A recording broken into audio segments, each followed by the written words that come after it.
naging trending noon ang video kung saan guest sina JM Ibarra at Fiang Smith, at habang may pinopromote ay dinangkal daw ng young actress ang private part ni JM na siyang ikinaloka ng netizens. Pinabulaanan naman ni Fiang at sinabing mali lamang ang anggulo ng mga kumuha ng video. Ang totoo raw ay pinapakita lamang niya ang kanyang singsing. Ito, I'm sure na dumaan na rin sa feed ninyo, di ba?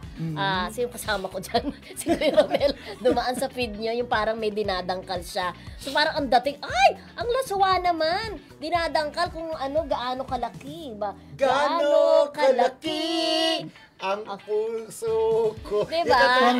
Oo. So parang hindi ganun ang tono. Ano ba yun?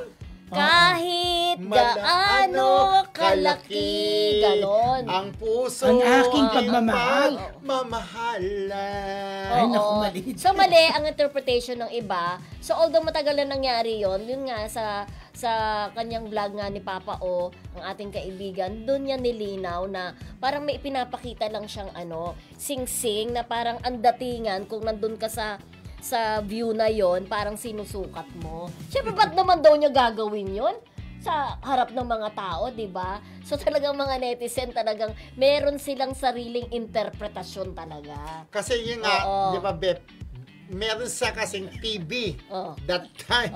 May TV doon na parang nakamonitor na yung camera daw bumaba hanggang doon sa magka-holding hands sila, di ba? Tapos may sing-sing siya. Ngayon, pero nakita ko yung original din na video friendship. Hindi naman nakatapat sa gano'n na anets-nets ni Parang pinatama ka, pinapakita lang yung sing-sing. Pero yung angle, parang mabilis in splice na parang dinadangkan yung anets-nets ni JM. Pero yan, sabi tuloy yung JM, halaka! Nako, baka sabihin niya, inaano mo yung ko, sabi ni JM, di ba?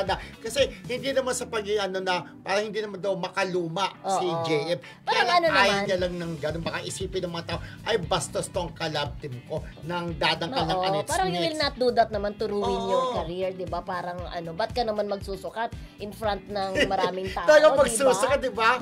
Parang, bakit mo kailangan dangkalin, gano'n?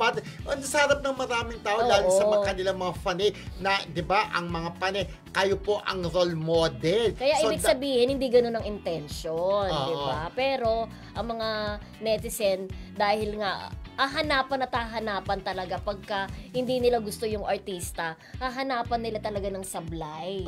Di ba? Kaya nga, at least, nilinaw niya na wala siyang ginawang gano'n na kabastusan doon sa harap ng madlang people. Okay.